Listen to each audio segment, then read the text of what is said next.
candle, you need to take the hook off the wall and slowly lower the candle.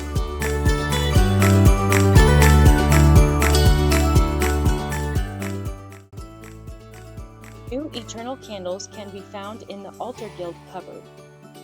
Try your best not to extinguish the old eternal candle before you light the new eternal candle.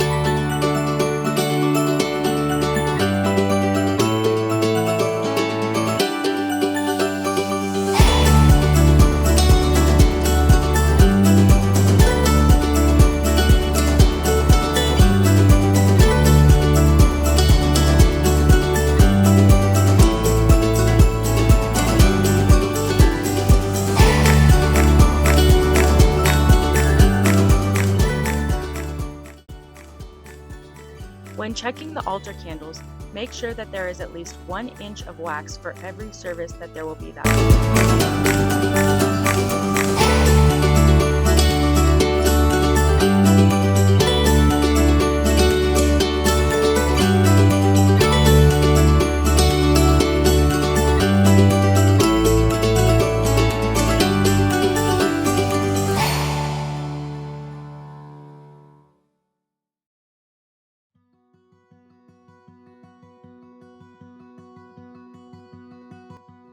Before we replace the old candles with the new candles, we need to take the new candles and light them until the wick is black, so that it is easier for the acolyte to light the candle on Sunday.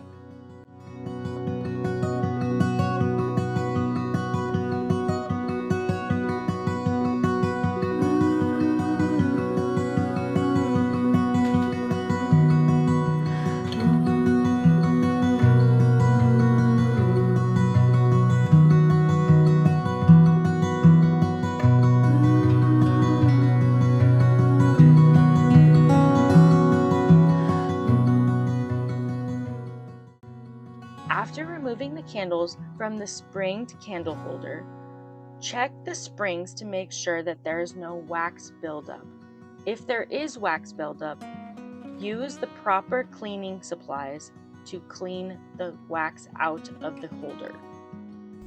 So this is an oil candle, and we have to replace the oil and just check it every week to make sure that it's full. So we're going to untwist this. As you can see, the oil has gone down a little bit, so we're gonna refill it. One lesson that I've learned is that every time you touch this candle to open it or anything, you need to wear an apron. I ruined a brand new shirt with the oil. It would not come out. I tried everything. So make sure that you wear an apron so that you don't ruin your clothes. Okay. So the extra oil is up here in cabinet in the altar guild kitchen. We're just gonna take this and refill the oil candle. Okay. So we're just gonna add a little bit more oil. You don't want it to overflow. And it usually doesn't need to be refilled every week, but you should definitely check it every week. As you can see here, the wick for the oil candle is starting to deteriorate, so it does need to be changed. So in the oil box, you're going to find some instructions on how to replace the wick for the oil candle. So just try to follow those instructions.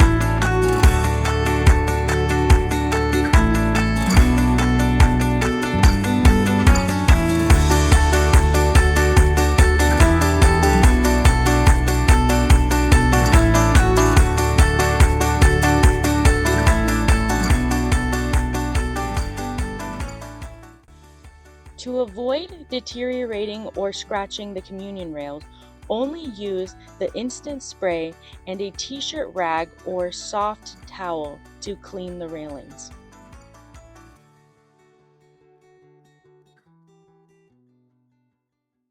So if it's time to change the paraments, we are going to see what color needs to be changed. All of the altar paraments you're going to find on this bar right here.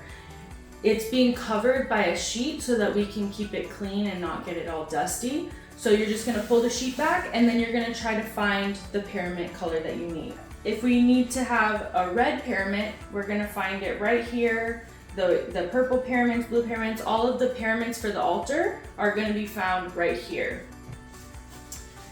And then the paraments that go in front of the podiums where the pastor and the elder speak, those are going to be found right here. So there's different colors that you can find, white, purple, everything is right here.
During Easter time, the altar guild is also responsible for the cross that they have out front.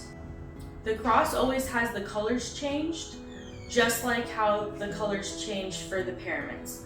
So when the paraments are red inside the church, you're going to change it to red for the cross as well.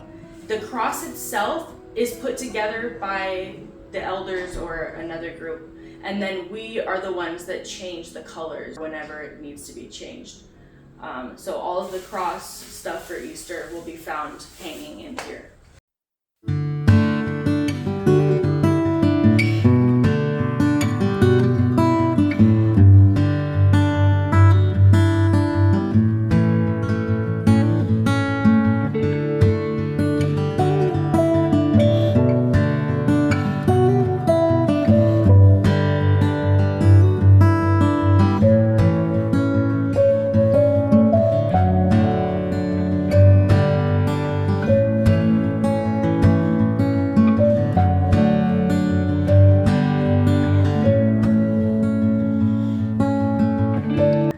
We don't really change the banners. Recently, the pastors have not been wanting to do that, but in case they do, you'll find the banners right here. There's different colored banners, purple, green, all of the banners that coordinate with the color of the paraments, you can find them right here.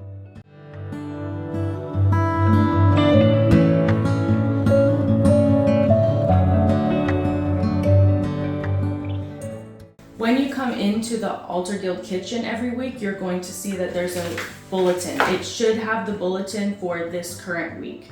So you're going to check it to see if there's a baptism. If there is going to be a baptism, then we're going to go into the Altar Guild kitchen and into the cupboard. So on the top drawer in the cupboard, you're going to find in this envelope baptism cards. If you start running low, just let the office know and they will print more out for you. You're also going to get a baptismal napkin.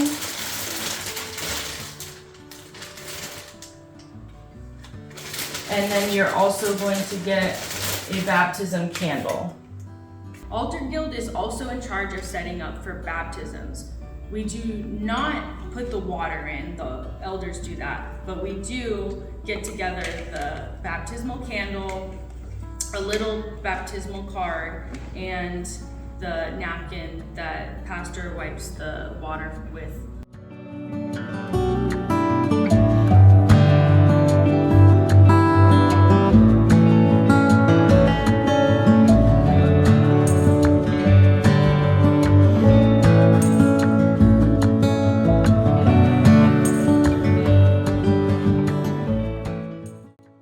Check pastor's lectern and his chair for water. If they are opened, replace the water with new ones. You can find new water inside the Altar Guild closet.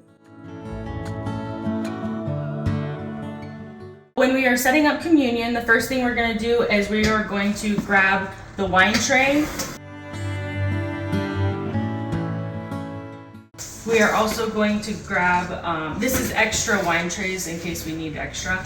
We're going to grab the chalice and the chalice plate.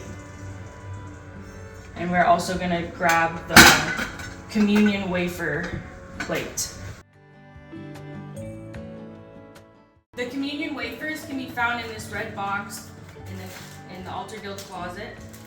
Each one of these, it will fill one of the wafer trays.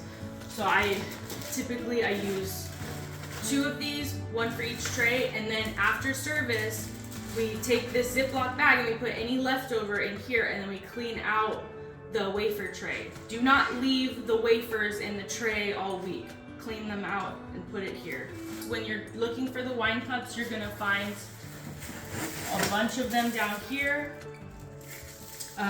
Just use as many as you need to fill the trays. And then we also have the grape juice here. Grape juice, once it's been opened, it needs to be refrigerated. The refrigerator is right here. We have grape juice in here, and then we also have the wine. Once it's been opened, we refrigerate it. The extra wine is down here, so when you open a bottle, just put it in here. We always save the wine after the service. If there's cups that haven't been used yet, we're gonna save it. We're gonna put it back into this bottle, maybe use a measuring cup and put it back into the bottle so that it doesn't spill everywhere, and then close it tight and close the refrigerator door. Always make sure that you lock the door to this closet. It should not ever be left open because there's alcohol in here. The next step that we are going to do is we are going to take a look at this log. This log tells us how many wine, grape, and then the total cups that we used each week. So by looking at the last communion Sunday, which was the first Sunday of the month of August, we need 29 for the 8:30 service, 74 approximately for 10 a.m. service, and then the Chinese service we are going to be guesstimating about 50. So then we, instead of 103, we'll need 153. That is only for the first Sunday of the month. The Chinese service only does communion the first Sunday of the month. The third Sunday of the month, we are just going to use these numbers to set up for communion. So we would only need approximately 103 for August 18th. Each of these trays holds 40 cups. We're gonna put a few cups in each tray for the grape juice, and then the rest of them will be for wine. So if we have 40 here, 40 here, and then 40 here, that's 120. So we will definitely have enough for the 103 that we need. So when we are done with communion, after each service, we come back and we log how many wine cups were used, how many grape cups were used, and the total. We do not include cups that were not used. The leftover cups we clean up and then we put away. And then we fill this cup up just maybe like a third of the way up of wine for pastor and whoever's helping him with communion, and then we have the wafers. There are a couple of ways that you can fill the communion cups with wine. The first way is with a button release cup filler. The second way you can fill the wine and grape juice cups is by using a Dixie cup.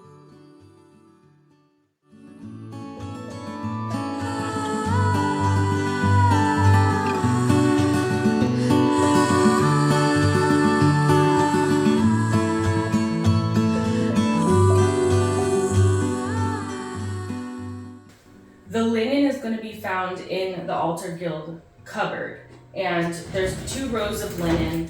They're fairly the same. You have corporals, veils, and then the large veils, and it doesn't matter where you put them as far as what drawer, but you do need to separate them by corporals, veils, and larger veils so that people don't get confused. So there's 2 of those, because we have them over here. One small veil, this is for the wafers, and then one large veil, this is for the wine, right? Okay, so these are the napkins, and it looks like there's the one cloth one that we put just for show, okay? Okay, so we have the different types of cloths here. This cloth is one of the bigger ones, and it's called a corporal. And we're gonna take the corporal and we're gonna place it on top of the altar on the corner here. We do not want it to be hanging over like this. We want it to be back so that it's not hanging over the edge. We also want to have it so that this embroidery symbol is at the edge here. We are also going to place a smaller size corporal right next to it, and then here we put the communion wine.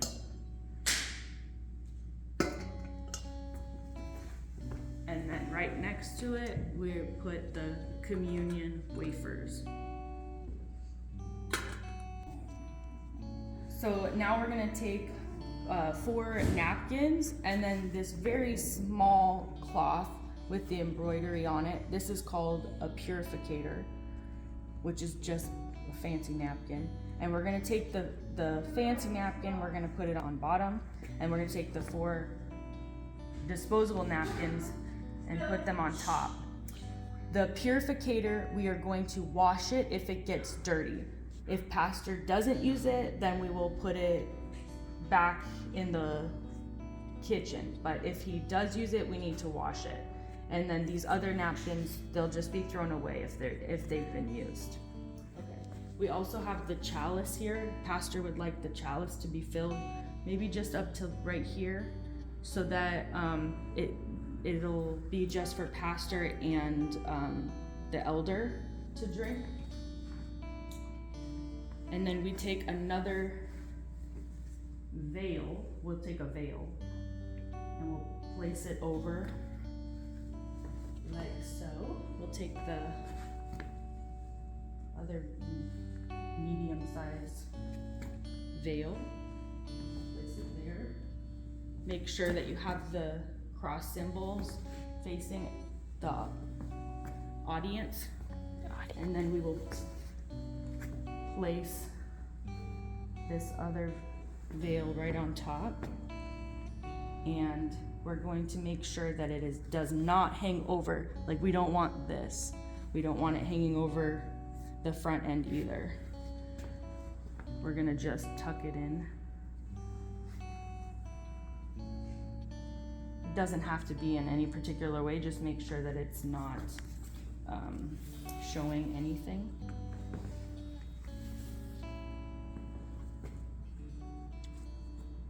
And that everything's covered. That concludes the Saturday responsibilities for Altar Guild.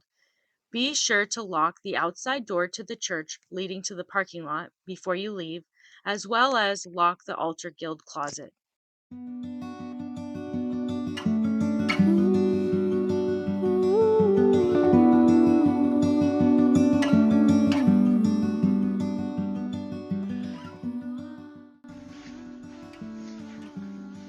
So after each service that we have had communion, we're going to take the cups that have been used and actually drank out of, and we are going to stack them in groups of 10. You can do it a different way if you want, you can count it however you want, but I like to stack it in groups of 10, so 10, 20, and then this has 6. So there's 26 cups that were used for wine. So then we are going to go and we are going to log it as 26. And then we have 3 cups that were used for grape. So we are going to come over here and we are going to log it as 3. And then we are going to count the total and write it down here, which is 29.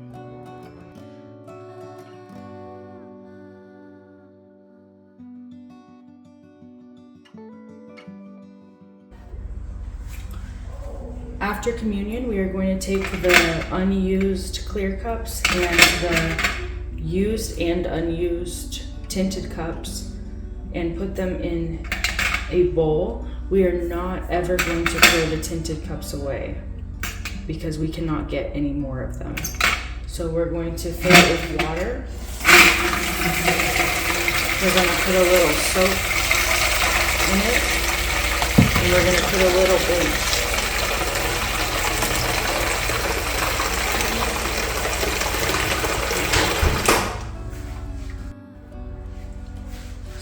After that, we're gonna rinse these and just put them out to dry on the drying rack.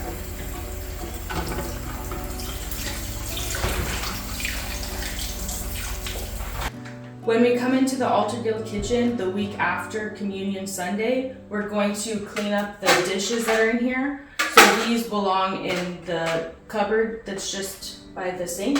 And then we are going to take these tinted cups that are now clean, and we're going to use these to fill a new set of communion cup trays. And then those trays will be all set up for the next Communion Sunday. And then we're going to get a brand new thing of clear cups, and we're going to use those to also fill the trays.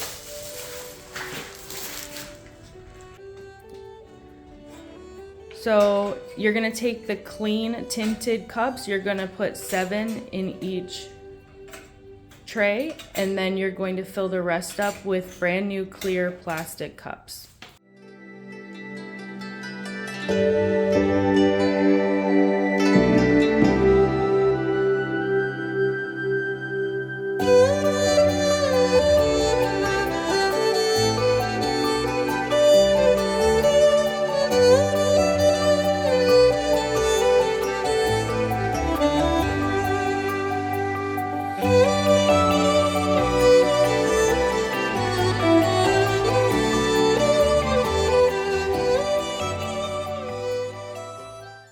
When we are done with communion for the last service, we're going to clean up all of the communion stuff.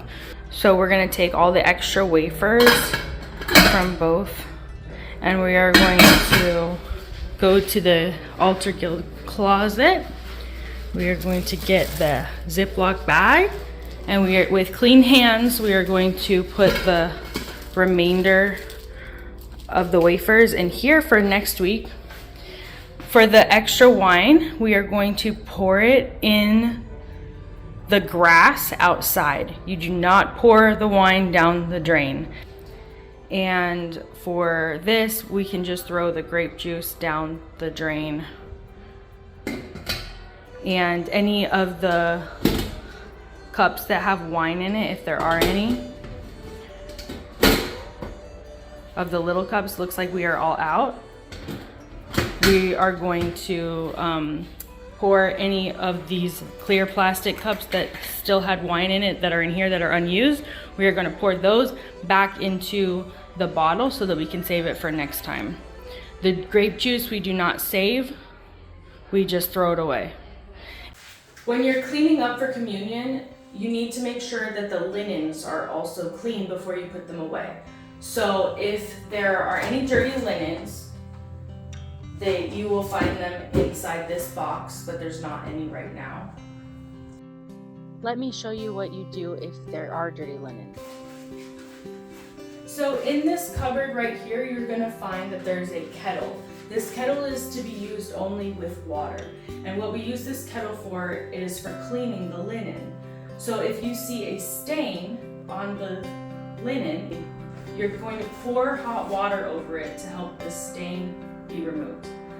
You only use hot water, boiling hot water, on the linens. You do not use any other sort of chemicals on it.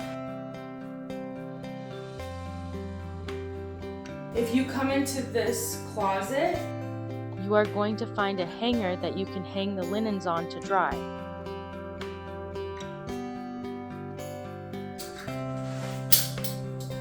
and once they're completely dry, maybe the Sunday after, you can fold them up and put them away. Sometimes they do need to be ironed, so if they're looking really wrinkly, we need to iron them before we put them away in the drawers.